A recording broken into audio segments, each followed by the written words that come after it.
저 질문 받았었거든요. 남의 집 등기부 등본을 왜 남이 뗄 수가 있냐는 질문을 받은 적이 있는데, 생각을 해보세요. 이건 집주인의 혜택이에요. 여러분 안녕하세요. 얼음공장입니다. 차에서는 오랜만에 찍는데요. 오늘 강의가 있어가지고 좀 다녀오는 길이었습니다.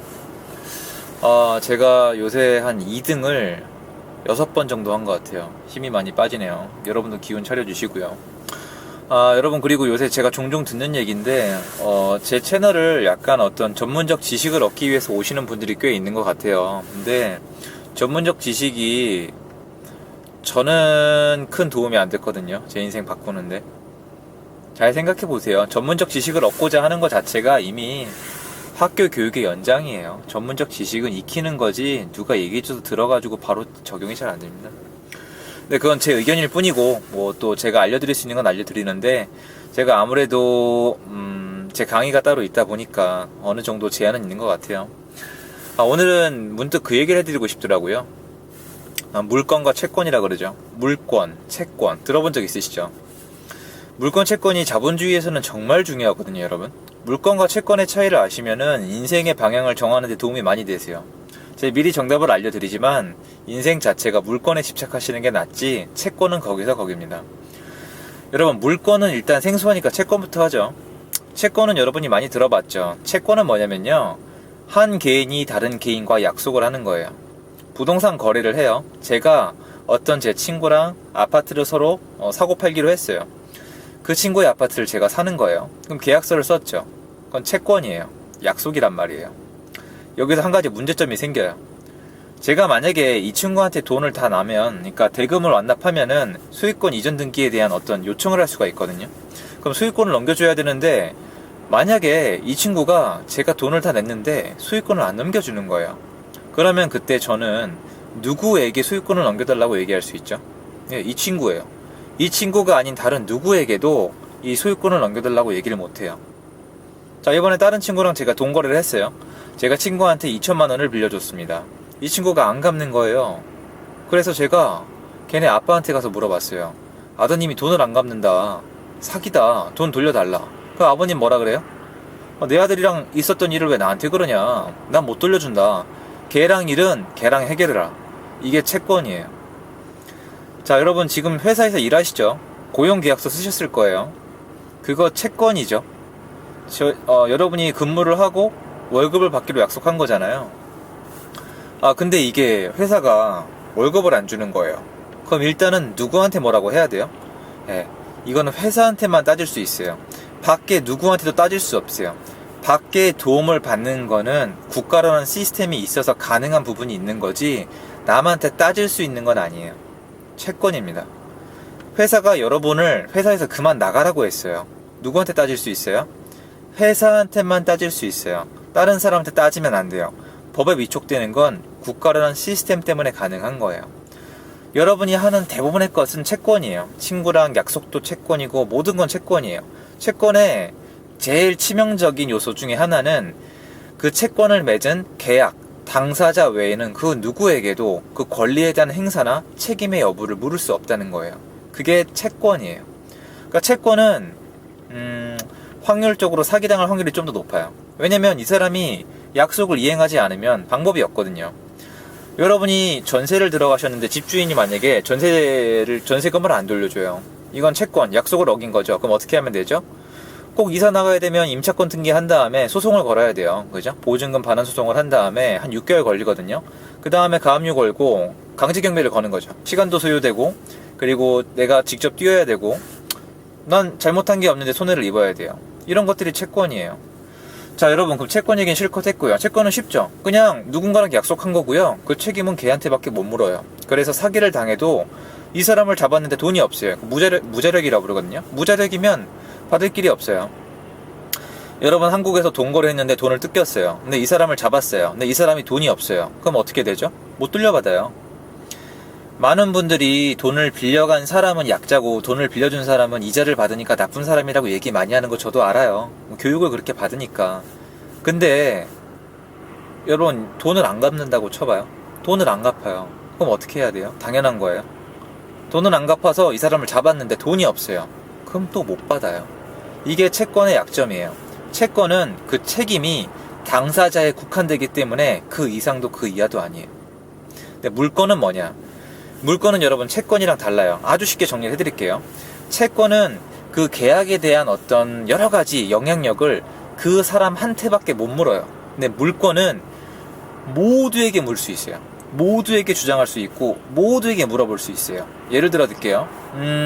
이 자동차가 지금 제 명의로 돼 있거든요. 이 차가 내 거라고 누구한테 주장할 수 있어요?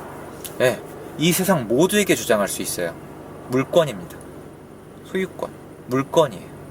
내가 이 차를 가지고 있다는 증빙 자료가 있잖아요. 물권이에요. 그래서 물권에는 꼭 기록이 남아 있어야 돼요.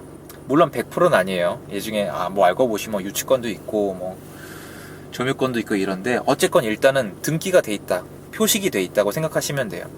그 물권 때문에 탄생한 게 등기부 등본이에요. 등본, 등기를 해야 돼요. 여러분, 제가 이 차가 내 거란 사실을 누구한테 얘기할 수 있다고요? 네, 온 세상 누구에게 다 얘기할 수 있죠. 그러면 표시를 해놔야 될 거 아니에요. 내 차라고. 근데 이 차 본네트에다가 제 이름을 써놓을 수는 없잖아요. 그래서 서류가 있는 거예요. 서류를 떼보면 내 거라고 적혀 있어요. 자동차 등록증에 나와 있잖아요. 제가 집을 샀어요. 아파트를 샀는데 이게 내 거죠. 누구에게 주장할 수 있죠? 임차인? 아니요. 모든 사람에게 다 주장할 수 있어요. 이 세상 누구에게나 다 주장할 수 있어요. 그래서 이게 내 집이다 라고 등기부 등본에 올려놔야 돼요. 촉탁을 해서 올려놨죠. 그래서 모든 사람이 등기부 등본을 출력할 수 있는 거예요. 저 질문 받았었거든요. 남의 집 등기부 등본을 왜 남이 뗄 수가 있냐는 질문을 받은 적이 있는데, 생각을 해보세요. 이건 집주인의 혜택이에요. 이 집이 내 거다. 사고 파는 거, 사용 수익하는 거 다 내 거다. 이 얘기를 할 수 있는 이유가 뭐예요? 내 거니까 표시를 해놓은 거예요. 등기부 등본은 그래서 모두가 열람이 가능해요. 이게 물건이에요. 그래서 여러분, 제가 아까 그 친구랑 2천만 원 돈 거래를 했는데 이번에는 그냥 빌려준 게 아니라 이 친구 집에 근저당을 걸었어요. 저당권을 잡았단 말입니다. 이 저당권이 물건이에요. 누구에게나 주장할 수 있어요. 이때 누구냐는 누구예요? 이 친구가 나한테만 빚을 진 게 아니라 다른 사람들한테 다 졌을 거 아니에요. 이때 내가 먼저 돌려받을 거야. 내가 이 집을 팔았을 때 내 빚만큼 먼저 돌려받을 거야 라는 약속이에요. 그리고 이 주장을 모든 사람에게 할 수 있어요. 그래서 물건이 좋아요. 여러분이 대표적으로 알고 있는 게 전세예요. 여러분, 이건 말씀드릴게요. 전세 계약이랑 전세권은 달라요. 전세랑 전세 계약은 달라요. 전세 계약은 채권이에요. 전세 계약을 했다는 건 집주인한테 밖에 주장을 못해요. 하지만 임대차 특별보호법이죠. 89년도에 지정이 됐는데 뭐 그때 이후로는 이제 약간 전세를 물권으로 인정을 해준 거죠. 이게 약간 애매해요. 세계적으로 봤을 때 되게 잘 없는 제도여서 전세가 그때는 물권이라고 봐주는 거예요. 이 당시에는 집주인이 전세권을 떼먹게 되면은 다른 사람 그 누구보다 우선시해서 그 전세금에 해당하는 금액을 반환받게 해주는 거예요.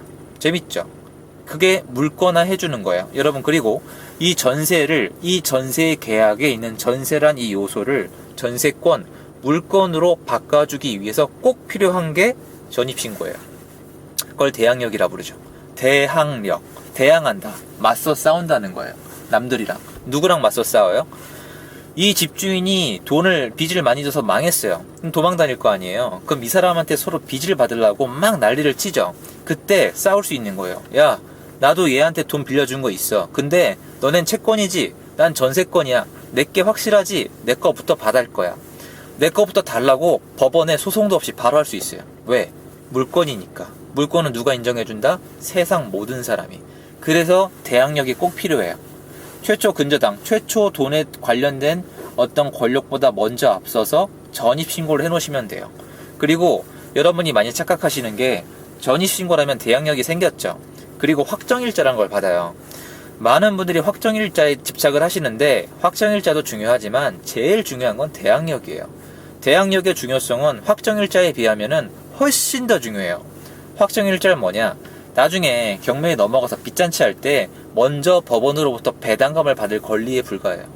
안 중요하다는 게 아니라 대항력이 진짜 중요하기 때문에 여러분이 제일 해야 되는 건 뭐다? 전입신고예요. 전입신고할 때 등기에 이상한 근저당이나 가압류가 없는지 확인하셔야 되고요. 깔끔한 상태로 전입신고를 했잖아요. 그러면 전세금 반환 받을 때까지 절대 빼시면 안 돼요. 요번에 제가 잠깐 약간 좀 빚을 내야 되는데 잠깐만 주소를 빼주시면 안 돼요? 웃기지 말라 그러세요. 전 빼주시면 안 돼요. 확실하게 뭔가 서로 소통이 된 게 아니면 확실해도 안 돼요. 그럼 물건이 빠개져요. 자, 여러분, 전세는 물건이 될 수도 있고 물건이 아닌 채권으로 남을 수도 있어요. 이 조건은 단 한 가지. 대항력이 있냐 없냐. 이때 대항력을 취득하는 유일한 방법은 등기가 깔끔할 때, 근저당 가압류, 뭐 다른 아무것도 없을 때 내가 전입신고를 한 증거만 있으면 돼요. 간단하죠. 그러니까 일단 대항력을 취득하세요. 전입신고하고 등기 확인해 보시면 답이 나오는 거고요. 그 다음까지 전입신고 안 빼면 돼요. 그러니까 주소 이전하는 건 되게 위험한 거예요. 이게 좀 애매모호하긴 한데요. 좀 특별한 프로그램이에요. 자, 여러분이라면 이 자본주의 냉정한 현실에서 물건을 택하실래요? 채권을 택하실래요? 저라면 물건을 택해요. 여러분 친구랑 돈 관계하지 말라 그러죠. 사람 믿지 말라 그러죠. 그냥 모르는 사람이랑 거래하지 말라 그러죠. 왠지 아세요? 그거 전부 다 채권이거든요. 물건은요, 잘 확인하면 거래를 해도 돼요. 그러니까 여러분 물건으로 가세요. 참 여러분, 아파트 소유권은 채권이에요, 물건이에요? 물건입니다. 여러분 다시 한번 여쭤볼게요. 회사에 고용되는 건 물건이에요, 채권이에요? 채권이에요. 물건과 채권, 자본주의 시장은 누구에게 더 많은 책임을 묻는 동시에 누구에게 더 많은 혜택을 줄까요? 퀴즈입니다. 물건 대 채권, 어느 걸 선택하실래요? 제 선택은 이미 알려드린 것 같아요. 여러분 건강 유의하시고요. 이제 좀 잘 해결됐으면 좋겠어요, 이 시국이. 끝까지 시청해주셔서 감사드리고요. 도움되셨으면 좋아요, 구독하기, 알림 설정 부탁드릴게요. 행복한 하루 되시고요. 들어주셔서 감사합니다. 안녕히 계세요.